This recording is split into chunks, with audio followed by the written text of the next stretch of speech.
Olá, bem-vindo ao episódio número 118 de Vida nos Trilhos. E a conversa vai ser sobre o filme Mãos Talentosas. E esse filme conta a história de Ben Carson. Sabe aquela pessoa que nasce numa condição onde tudo é desfavorável para ela? E depois ela dá uma guinada incrível? E o importante, é uma história real. Meu nome é Edward Schmitz e Vida nos Trilhos é o podcast com a sua dose semanal de desenvolvimento pessoal e alta performance. Aqui eu e meu parceiro de podcast, o Pérez, Mr. Jefferson Pérez, nós destrinchamos as técnicas e os comportamentos que irão levar você rumo às suas metas e sonho. Lembre-se, você é a média das 5 pessoas com as quais mais convive. Então, junte-se a esse time para começar sua semana em velocidade máxima rumo aos seus sonhos. E aí, meu caro Jefferson, você gostou desse filme? Mãos Talentosas. Muito boa a indicação aí, Edward. Foi um filme bastante interessante e que traz aí alguns ensinamentos também bastante importantes. Mais uma pergunta para você. O que você acha do título dele? Olha, eu até acho interessante o título. Mãos Talentosas. Não vejo nada assim muito. Talvez a gente fique meio na dúvida. O que é a mão talentosa? O que o cara tá fazendo, né? Por que mão, né? Agora, em inglês, a tradução do título ela é bem literal, porque é gifted hands. Mãos abençoadas, talvez é gifted, ou que tem um dom, né? Porque gifted é mais do sentido de ter um dom.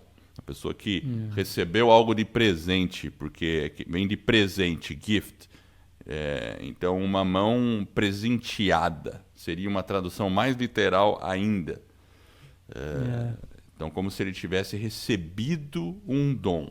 E colocando em perspectiva para as pessoas saberem, para você ouvindo saber, o Ben Carson, esse é o nome da pessoa, do personagem real que existiu. Ele era um neurocirurgião.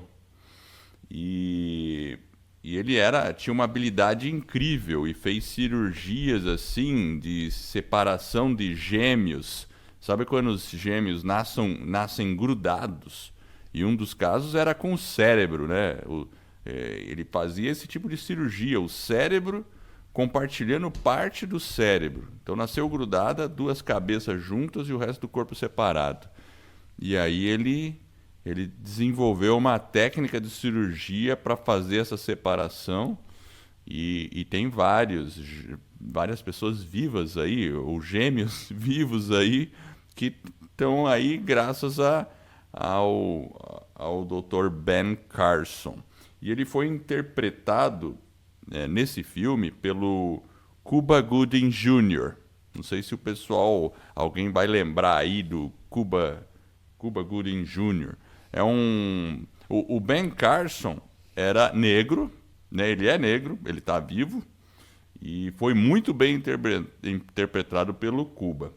Então essa é a ideia. Então por isso que é mão, né, talentosa, porque ele tinha uma habilidade, ele era o melhor neurocirurgião do mundo. É só isso. Mas é que eu perguntei do título porque eu vi ontem, né, teve uma... você lembra do Oscar do basquete? Aquele que o pessoal chamava de Mão Santa? Lembro, Mão Santa, é verdade. O pessoal costumava chamar ele de Mão Santa, mas ele falou um palavrão, ele falou Mão Santa UK. Aí ele, né? Enfim, ele falou que, na verdade, as pessoas, né, invariavelmente colocam que aquilo é um talento, como se fosse um talento, mas ele coloca que, na verdade, foi o treino, né? Foi toda uma dedicação. E quando acabava, por exemplo, lá eles iam treinar e ele ficava lá mais 1 hora fazendo 1000 arremessos para que no jogo ele conseguisse também ter um desempenho diferente na hora que ele estivesse lá na quadra e tudo mais. Então ele coloca que às vezes é muito fácil a gente ver alguém que chega num determinado nível e acreditar que aquilo é apenas, né, um talento. Deus abençoou ele com talento. Então ele fica meio... Ele não gosta muito desse termo. Ele fala que, na verdade, é um pouco, talvez, da questão de você identificar aquilo que talvez te faça feliz, uma coisa que você consiga fazer e tenha realmente uma aptidão maior, mas se você não também utilizar essa aptidão, fazer um desenvolvimento dela, trabalhar aquela aptidão para que ela realmente afloreça e você seja uma pessoa diferente, que consiga entregar algo diferente, não vai fazer, né, o talento não vai estar sozinho. Então foi essa a mensagem que ele deu ontem, né? Eu ouvi um pedaço de uma entrevista dele, rapidamente, e aí me veio com o filme, né? Como a gente estava fazendo a preparação do filme, aí eu lembrei disso também, ou do próprio título, né? Às vezes o próprio título pode dar uma imagem errada, porque o próprio Ben, né, ele teve que se dedicar, digamos assim, uma bela de uma dedicação, né? É verdade. Agora, eu faço uma colocação aqui. Nós temos dons. É um fato. O ser humano nasce... Cada pessoa nasce com uma certa aptidão. Uma condição genética. Porque, por exemplo, tem crianças que com tenra idade já tocam instrumentos, já conseguem. Agora, tem outras que, por mais que treinem, ela não consegue evoluir tanto, tá? Então, existe isso, tá? Agora, o fato é o seguinte, você, aí parafraseando ali o que está escrito até na Bíblia lá dos talentos, né? Você não pode deixar ele enterrado, né? Quem já ouviu essa passagem, né? Lá, vai deixar o talento errado. Então, se você tem... Ele, por exemplo, o Oscar, tinha um talento em termos de coordenação motora, visão espacial e tudo isso. Ele tinha um talento, já tinha uma facilidade, vamos dizer assim. Alguma coisa ele já tinha. Mas ele poderia ser um jogador medíocre se ele nunca houvesse treinado e suado. Esse é o ponto. É a mesma coisa que uma pessoa que tem uma aptidão para música. Mas se ela não desenvolver essa aptidão, se ela não deixar de lado, ela não vai conseguir se equiparar a outros músicos. Então esse é o ponto, né? Às vezes as pessoas realmente simplificam, né? Eu já dei o exemplo assim da minha esposa, né, que é jornalista. As pessoas, não, mas para você é fácil. Ela falou, não, tudo bem, você faz rápido um texto. Para você é fácil, né? Tudo bem, são 25 anos, quase 30 aí de treino para eu chegar até essa habilidade que eu tenho hoje, né? E todos nós temos uma habilidade que aparentemente parece fácil para outra pessoa, quando olha de fora, nossa, mas para você é fácil, né? Para mim, para você é fácil que é engenheiro, sabe, dessas coisas técnicas aí. Mas olha quanto que eu ralei para chegar até aqui.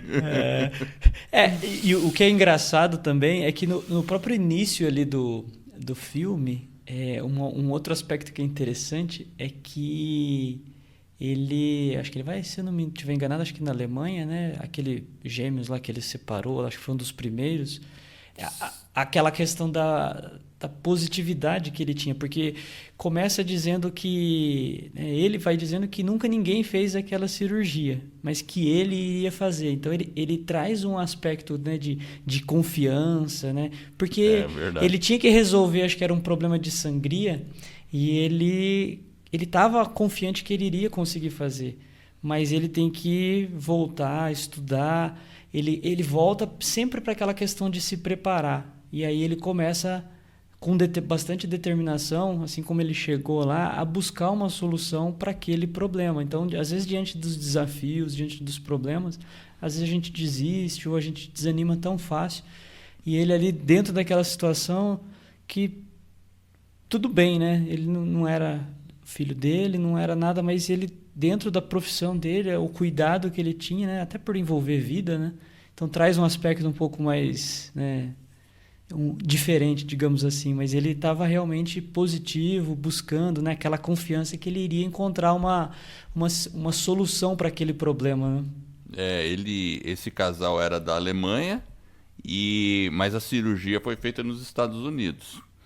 Isso. E ele é interessante porque você pensa assim, ele vai fazer a cirurgia. E esse é um dos insights do filme também, que eu tirei. Um insight legal. Você percebeu que ele, além de fazer o início da cirurgia, ele fez parte inicial da cirurgia, e depois que houve a separação, e aí fecha, cada um vai fechando, entra outros médicos. A cirurgia continua. E ele também teve que planejar todo o todas as pessoas que iam participar da cirurgia. Quando a gente vê no filme a sala, ela está repleta de pessoas, porque são duas cirurgias simultâneas, que depois se dividem em duas separadas ali, né? E ali tem auxiliar, tem isso, tem um monte de coisa. E ele ensaiou como se fosse uma pequena orquestra. E ele, é o que você falou, ele estudou, voltou, aí você via ele lá nos livros, estudando e pensando como que ele ia fazer. Não, depois eu preciso isso, depois eu tenho 1 hora para fazer isso, depois eu tenho mais um tempinho para fazer isso. Então imagina, ele planejou minuciosamente o que ele ia fazer. E a lição que eu tiro é: ninguém faz nada sozinho. Então, o êxito foi porque ele tinha uma equipe. E ele também inspirava a equipe a fazer aquilo, porque as pessoas confiavam na liderança dele. Então, esse era o primeiro insight que eu tirei aí. Aí você acabou abordando aí mais ou menos, então eu tirei isso aí. Mas é realmente interessante, né? Porque ele percebe que são plásticos, cirurgiões plásticos, tem a questão, né, da neuro, tem vários aspectos e é realmente uma equipe. É realmente uma coisa muito... Porque envolve a vida, né? Então, quando envolve a vida, você tem todo um aspecto diferente, né? Óbvio, é um filme e tudo mais, mas realmente essa questão dele se preparar, dele buscar os estudos, como que ele estanca, se der errado, né? Ele coloca em algumas situações, não, mas se o tempo nós não conseguirmos fazer em um determinado tempo, a gente tem que ter um plano B, ter uma alternativa. Então, ele começa a pensar e fazer o planejamento. Mas o que é interessante é que quando começa o filme, né, ele está indo para a Alemanha e volta, mas aí depois o filme vai retratando o início, né, na infância dele, quando ele começa lá na escola. E ele sofre inclusive um bullying, né, dentro dele. Ele é meio verdade. que humilhado na sala de aula. Lembra que ele fica... ele acho que ele não acerta nenhuma das questões que são colocadas pela professora e ele é meio que humilhado ali na frente das outras crianças e ele estava chegando num colégio diferente, né? Ele tinha se mudado, né? Então, às vezes vai ser assim, a gente talvez, né, sofra alguma...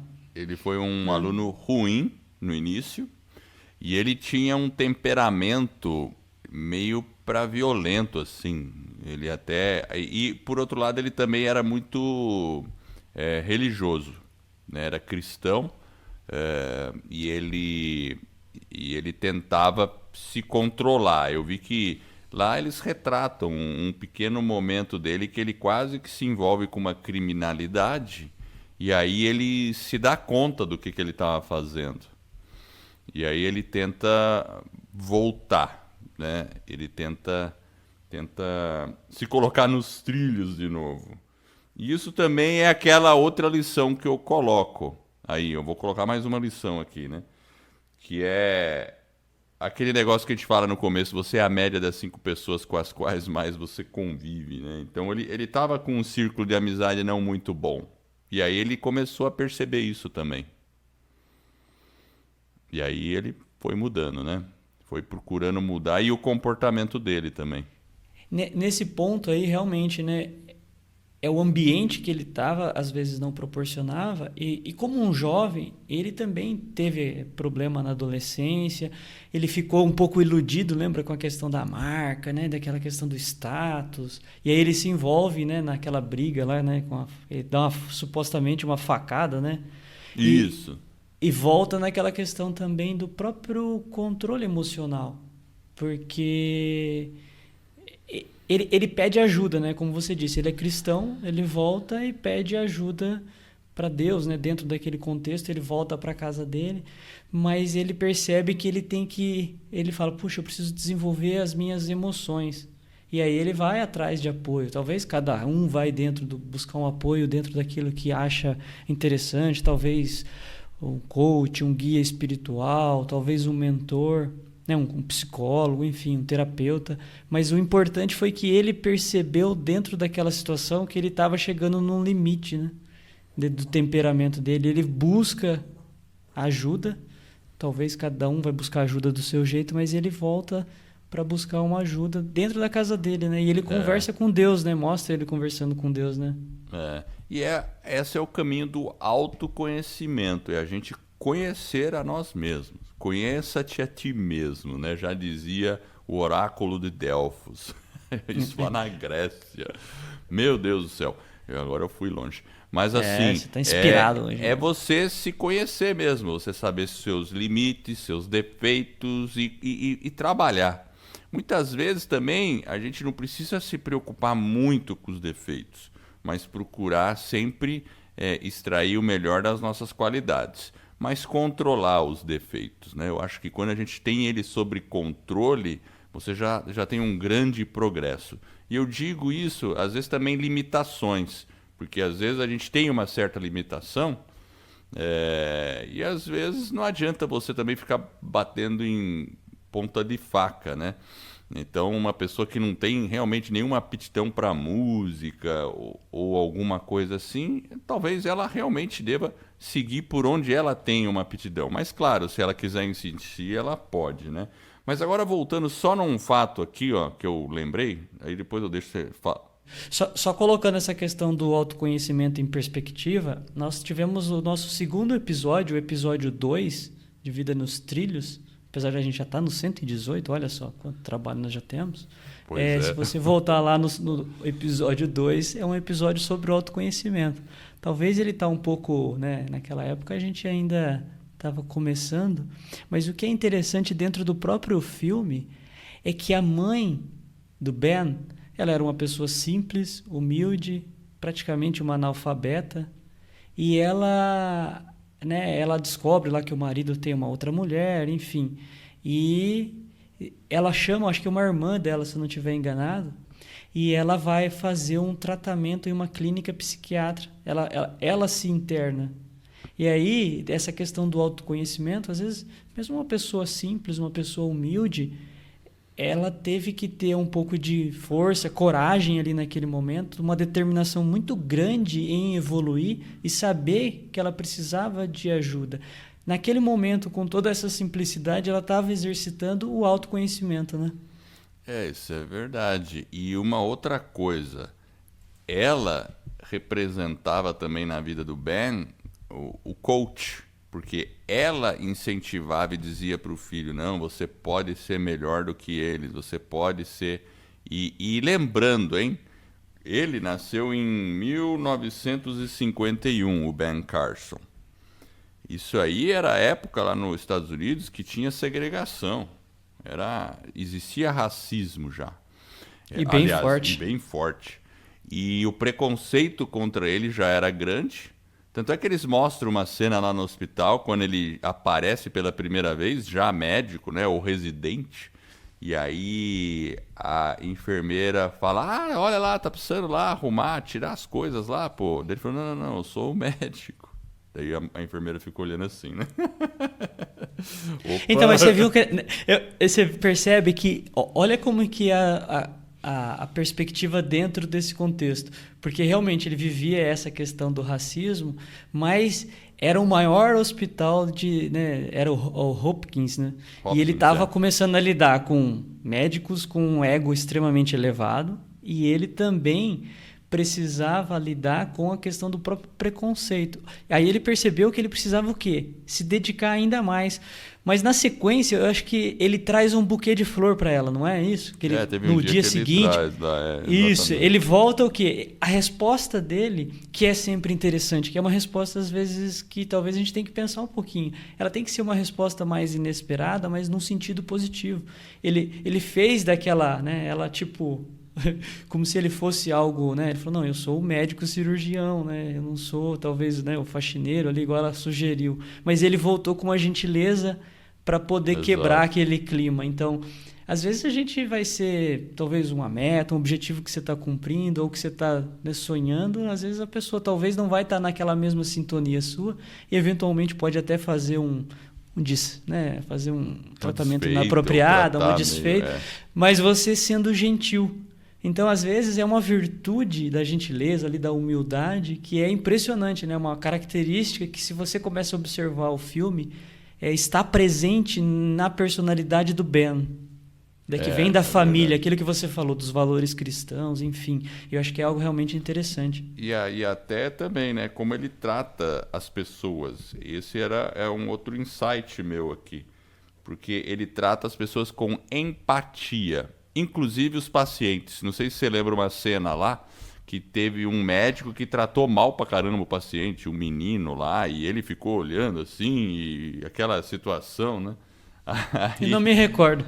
Mas teve uma cena que ele tratou mal, falando mal do paciente, como se Sabe quando você fala do paciente como se ele não estivesse ali e conversa com outro médico, parecendo que é um objeto? Foi uma cena mais ou menos assim.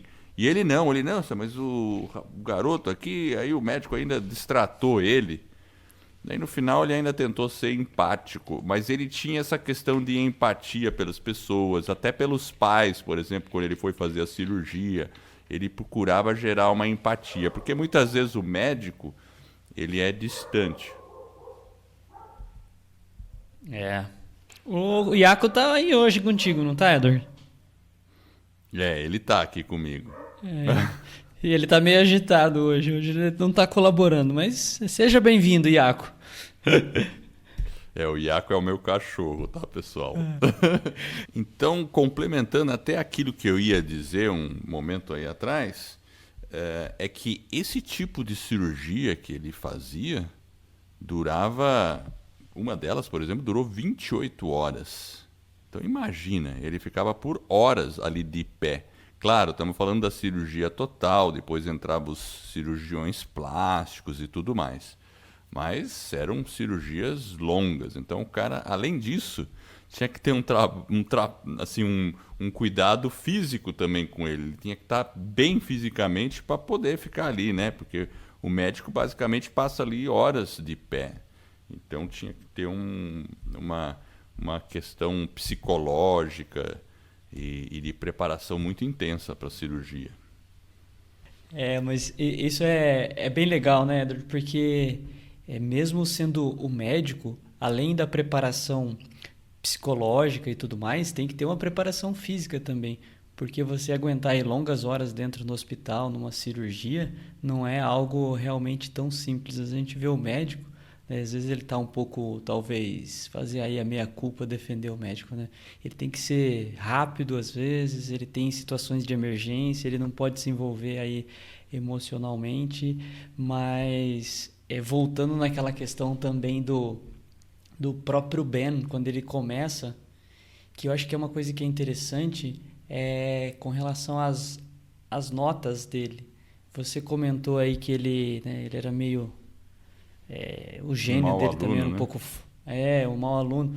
Mas você percebeu que a mãe dele, ela consegue perceber que ele tem um problema... Ele não enxergava, faltava óculos para ele. Na verdade, ele tinha um problema, né? Realmente ele não conseguia ler. E aí a mãe dele descobriu lá, mesmo ela sendo analfabeta, acho que era uma caixa de cereal, alguma coisa que ela pede para ele ler, e ele tem dificuldade, e aí ele vai, né? Fica aquela... Quando a gente fica tentando ler e não consegue. E nesse momento você percebe o quanto uma pessoa está atenta aos detalhes, dentro da casa às vezes, né? Dentro da própria, né? Da sua família, ou no seu ambiente de trabalho, ou na escola.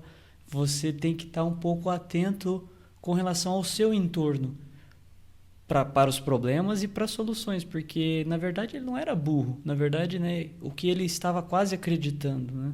A mãe dele inclusive fica um pouco magoado com ele, fala, você não pode falar isso, não é isso. Então aos poucos ela foi resgatando ele, e a partir do momento que ela conseguiu comprar o óculos e que ele começa a usar o óculos, ele volta a tirar notas boas, e aí ele vai ficando de novo, ele nasce aquela confiança. É sempre assim dentro da nossa vida, quando a gente consegue fazer alguma coisa. O começo vem o receio, vem o medo, vem aquela insegurança, mas à medida que você começa a dar os passos, você começa a fazer, talvez não com a qualidade que você gostaria, né, com o talento, né, não está tão aflorado ainda, mas à medida que você vai evoluindo, que você vai aprendendo uma técnica, vai se desenvolvendo, começa a nascer aquela confiança. E é o que a mãe do Ben falava, né, para ele: olha, você pode ser aquilo que você quiser da sua vida. É só você trabalhar e você desenvolver aquilo que você quer. E aí os óculos melhorou a nota dele, tanto que no final lá ele tirou acho que acertou 24 questões de 25. E aí ele realmente teve... E ele ganhou lá também a questão de soletrar, né?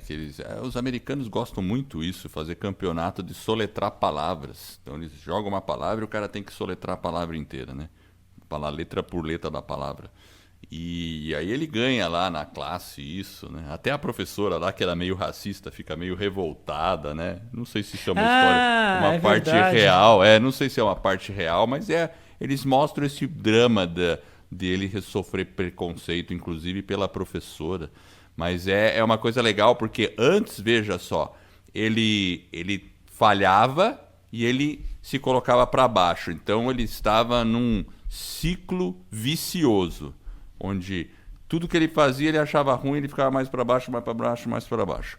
Depois que ele, representado pela mudança do óculos, e também, eu acho que além do óculos, tem a mãe que dava força, que insistia, que era a coach praticamente dele, e ele passou a melhorar. As pequenas melhoras ou acertos que ele identificava funcionavam como mola propulsora para ele se dedicar ainda mais. Então ele passou a entrar num círculo virtuoso, e aí ele foi ganhando confiança, porque ele falou para ele mesmo: pô, eu dependo só de mim para tirar uma nota boa. Eu não dependo do cara do lado. Tudo bem, ele depende em certa extensão do professor, mas acima de tudo dele mesmo. Olha que coisa interessante, o poder estava na mão dele. E aí ele exerce esse poder e segue em frente. Você ia comentar, acho que da questão racial? Não, é que assim, nessa 8ª série aí, quando ele tá soletrando lá, fazendo aquele concurso, ele ganha como um destaque. E na formatura, lá naquele evento que teve, a professora meio que humilha ele novamente. Porque exato. ele ganhando um prêmio, ele deveria ser exaltado, mas ela faz um comentário pejorativo para os demais alunos: olha, ele é um negro, como se isso fizesse dele menos importante, né? Ela falando para os brancos, né? Olha, e aí vocês não conseguem vencê-lo, alguma coisa assim. E aí é horrível, é uma situação extremamente desagradável. A mãe dele fica com aquela cara bem triste porque ela está sentada lá na plateia e, obviamente, né, dentro daquele contexto realmente da década de 60, bem uma questão racial mais acentuada, mas de novo, né, uma mãe que toma uma atitude que é impressionante, porque mesmo ganhando pouco ali dentro da condição da família, ela, lá nos Estados Unidos, acho que você mesmo já comentou em algum episódio, que é onde você mora, é o colégio que você vai estudar.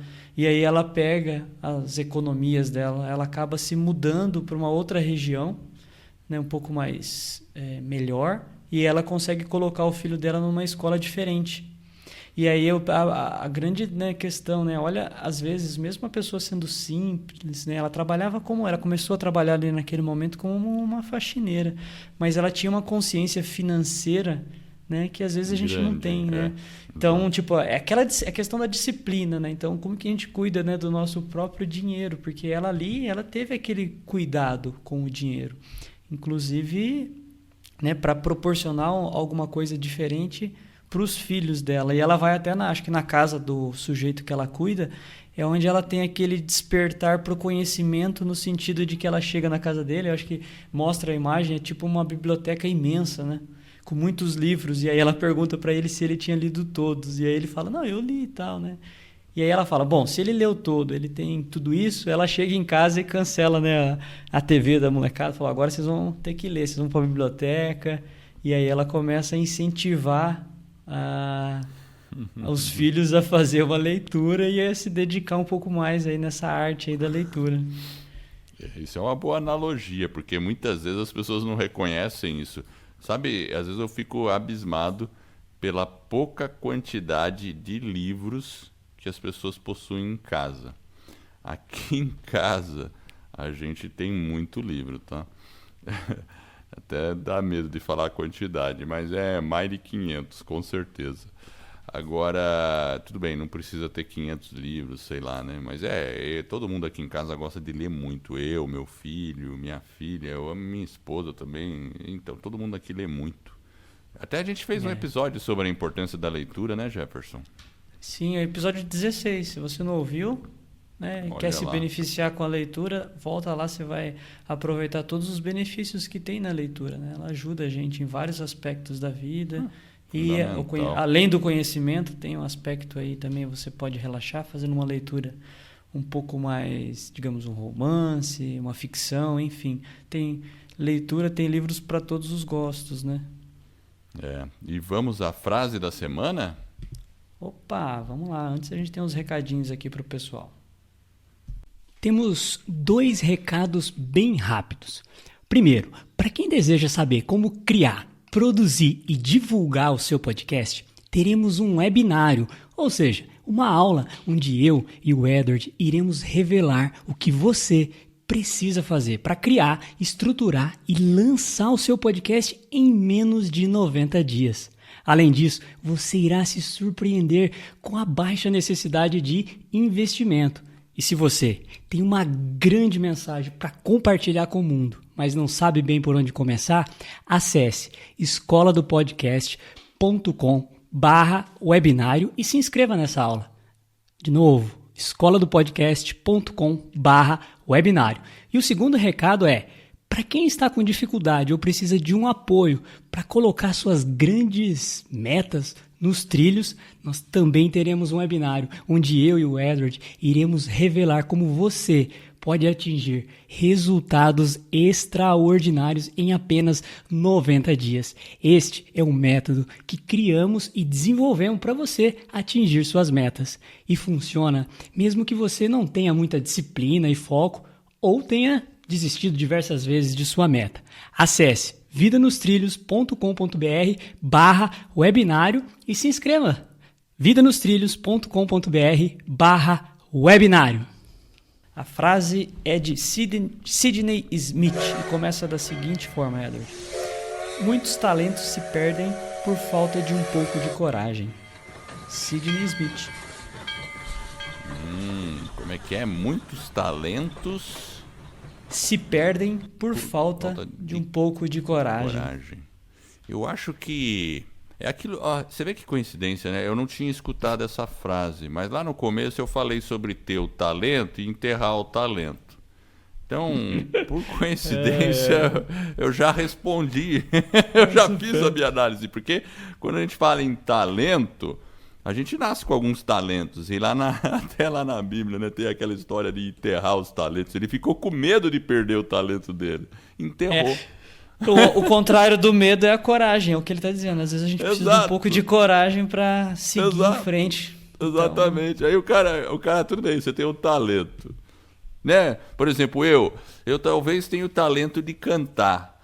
E aí, se eu não ficar expressando esse talento... Aí eu tenho que, né, exercer a minha coragem e cantar em público, talvez num episódio aí que alguém vai falar mal, que eu cantei mal, né? Ele ficou magoado com o meu comentário até hoje. Você é um bom engenheiro, Edward, como cantor. Obrigado. Olha, você que tá ouvindo aí, é que tem um episódio aí que eu cantei ao vivo aí. Quem canta os males espantas, confere lá. Depois é só baixar lá o episódio, que o Edward faz uma bela recitação, Edward, é assim que eu tenho que falar? Exatamente. É o episódio 106. Mas essa questão da coragem, ela é interessante, porque a mãe do Ben, ela estava o tempo todo estimulando ele a ter coragem. E uma coisa que era interessante, né, Edward? Você lembra que ela falava assim, está tudo aqui. Na verdade, ela estava indicando a cabeça, né? Quando a gente indica, né? Coloca o dedo ali, indicando a cabeça. Ela falava, tá tudo aqui. E ela pedia para ele que ele visualizasse, né? Olha, você visualiza a situação, visualiza o seu sonho, onde você quer chegar, né? Se você quer ser um médico, né? Como foi depois o desejo dele, se imagina naquele contexto. E aí tem até uma parte que ele vai na igreja lá, o pastor começa a descrever um acontecimento, aí vem a parte de Hollywood, né? E ele se imagina lá na cena, que tem o cavaleiro perseguindo, né, o rei, aí o rei vai fugindo, aí o ratinho no final salva ele. E ele vai imaginando. E aí quando ele chega em casa, ele conta para a mãe dele que ele fez aquela visualização, aquela imaginação, né, do coisa. Então, isso que é interessante também. Às vezes a gente precisa se imaginar naquele contexto para a gente estimular a nossa coragem. Inclusive tem um episódio também 92 que a gente fez do livro lá O Milagre da Manhã, das rotinas matinais para alta performance, que como que é o nome dele? O Hal Elrod, ele fala bastante sobre... Ele fala muito sobre a utilização dessa questão da gente se visualizar. Porque muitas vezes a gente se visualiza justamente no contrário, né, Edward? A gente se visualiza num contexto talvez um pouco mais negativo, um contexto mais de dar algo que dá errado, ao invés de se visualizar de uma forma mais positiva. Óbvio, a gente tem que tentar prever aquilo que eventualmente não vai funcionar. Mas fica aí esse aprendizado, né? Que ela mesma sugeriu. Olha, faça o uso dessa questão da visualização. É um insight bastante interessante. É muito poderoso mesmo, com certeza. E é muito indicado por todos os grandes nomes aí da parte de desenvolvimento pessoal, por exemplo, Anthony Robbins, o próprio Hal Elrod, eles recomendam a visualização. Por quê? Porque o cérebro, qualquer ideia nasce na mente. Então eu tenho uma ideia de fazer um objeto, pintar um quadro. Eu primeiro tenho que pensar no quadro. Fato, não tem outro jeito. E por que isso não vale também para as outras conquistas da vida? Muitas vezes as pessoas acham que esse negócio, vou ficar visualizando, né? Vou ficar sonhando. Não, não é isso. E você visualiza, mas depois entra em ação. É isso. Porque se você não enxergar a sua meta, você também não sabe para onde está indo. Aquela história, né? Então essa é um fato bem importante aí dessa... Essa semana eu ouvi um vídeo, não me lembro agora onde, caramba. E o cara falava justamente sobre também visualização. Ele estava contando que o Michael Phelps, o nadador, ele... Sim. Você ouviu esse vídeo? Acho que foi você que me mandou. Onde que foi? Bom, enfim, eu acho que ele visualizou, e dentro do contexto dele de se preparar para as Olimpíadas lá, ou para uma determinada competição, ele sempre procurava se imaginar dentro da piscina fazendo os movimentos, enfim. E ele se imaginou o que poderia dar errado. E ele ficou pensando, olha, pode acontecer isso, aquilo. E uma determinada situação que ele imaginou que poderia ocorrer, realmente ocorreu. Só que como ele sabia já o que ele poderia fazer para resolver o problema, ele conseguiu, dentro daquele contexto, resolver o problema. E se não me falha a memória, acho que ele bateu um recorde dentro daquela competição, um recorde mundial. Então essa questão da gente se visualizar, ela é realmente interessante. Inclusive o Ben, quando ele está na faculdade, ele começa, né, ele tem aquela crise novamente, ele tem uma namorada lá, e ele começa a perceber que ele está dentro de uma faculdade de medicina, obviamente com pessoas que, para entrar dentro de uma faculdade de medicina, realmente são pessoas que têm um nível de conhecimento intelectual ali mais avantajado. E ele começa a tirar uma nota ruim ali, uma nota ruim aqui, e ele percebe que de novo vem aquela crise, né, de autoconfiança. E aí tem a namorada dele lá que fala para ele, cara, continua, dedicação, esforço. E aí ele começa a perceber que as respostas estavam dentro dele. Então, quando a gente faz esse próprio exercício da visualização, a gente começa a encontrar as respostas, talvez, para as perguntas que nós temos ou para as determinadas situações. E aí ele consegue, né, tirar boas notas. Às vezes, né, uma crise, uma dificuldade, ela não vai definir quem a gente é, mas às vezes a gente tem que buscar soluções ali dentro daquele contexto, através, né, de uma própria reflexão, uma coisa intencional que a gente busca refletir, para que a gente encontre soluções para os nossos problemas do dia a dia. Acho que isso é algo realmente interessante. E ele tem até uma frase do filme ou do livro, aí, porque em realidade esse filme é baseado no livro de mesmo nome, Gifted Hands, que foi o Ben Carson que escreveu. Então é um livro dele mesmo. E assim, se você quer atingir algo, não desista, trabalhe duro e reze. Ele tinha esse hábito, todas as noites ele rezava. Inclusive ele falava para as pessoas: você acredita em Deus? Sim, e eu rezo todo dia. Ele enfatizava isso, né? E é uma coisa interessante, porque normalmente nesse meio, né, quando a pessoa tem muito conhecimento, ou dentro da medicina, as pessoas acabam não se conectando muito com Deus, né? Mas ele manteve essa conexão. Então ele também tinha uma vida espiritual muito importante. Mas você veja, a frase fala: não desista, trabalhe duro e reze. Não é assim, reze e depois pense se tem que trabalhar. Não, trabalhe duro, porque se não trabalhar duro não vai adiantar nada. Sem a dedicação não acontece. E o que é engraçado, né, Edward? Porque pensa o seguinte: ele, como sendo médico, a esposa dele está grávida. E ela vai para o hospital, né? Ela tem uma hemorragia e ele não consegue fazer nada. Porque ele, sendo médico, ele entrega ela chega no hospital, tem os outros médicos que vão cuidar, e ele tem que ficar do lado de fora. E às vezes na nossa vida é assim. Você tem que talvez rezar, porque dentro daquela situação ali, ele acaba perdendo os filhos. É uma situação, muitas vezes, que a gente não pode fazer absolutamente nada. A gente é incapaz diante de algumas situações da vida. E ele não poderia fazer nada, talvez, a não ser aí a oração dele. E ele, né, naquele momento, ele sendo médico, eu fiquei pensando, né, imagina a angústia dele, ele sendo um médico, né, com toda a genialidade que ele tem, né, apesar de ele ser humilde, a vida depois vai ter que continuar, porque ele não pôde fazer nada. Então, a mãe dele, até depois, quando ele volta para casa, a mãe dele fala: você vai ter que seguir em frente. Né? Você não poderia ter feito nada. Então, às vezes, a gente tem que parar de se culpar, de querer, talvez... Porque aí a gente não trabalha, né? A gente não evolui. Querer ter o controle sobre tudo, porque a gente nunca vai ter controle absoluto. Claro, a gente tem que ter também a sabedoria para tentar distinguir o que a gente pode controlar e onde atuar do que a gente não pode. Então, enfim, e distinguir o que é o importante de fato. Agora, você sabe que o Ben Carson escreveu vários livros? Essa eu não sabia. Pois é.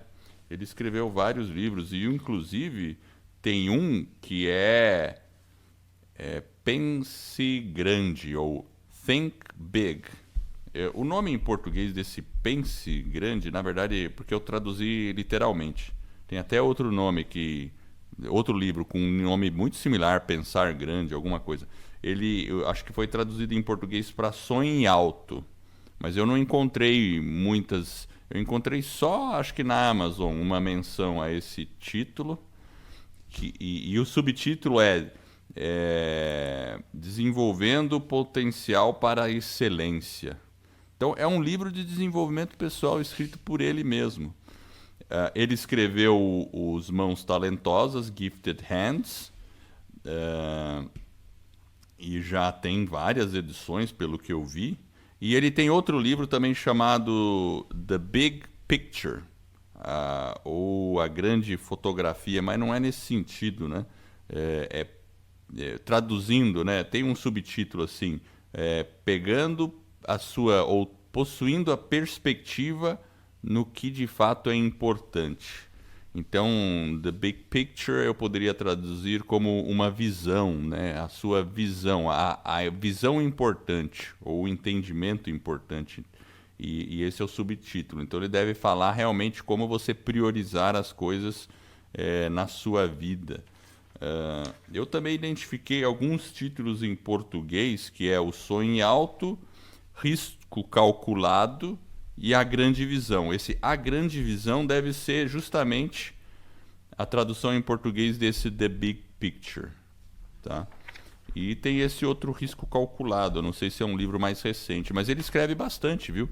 E, enfim, é um cara bem interessante de se estudar aí. E o filme eu acho que vale a pena ser assistido, inclusive se assistir em família é muito bom, porque ele é um filme que é um drama, mas tem os lados engraçados também, tem as coisas, né? Tem aquela emoção, e o filme é legal. E depois você vai identificando todas essas coisas no filme e aprendendo com isso. E quando a gente parte de um exemplo de uma pessoa que começou lá, pobre, negro, numa época em que tinha racismo forte e conseguiu se tornar o melhor cirurgião do mundo em neurocirurgia, a gente tem que tirar o chapéu e entender como é que é a história dessa pessoa, né?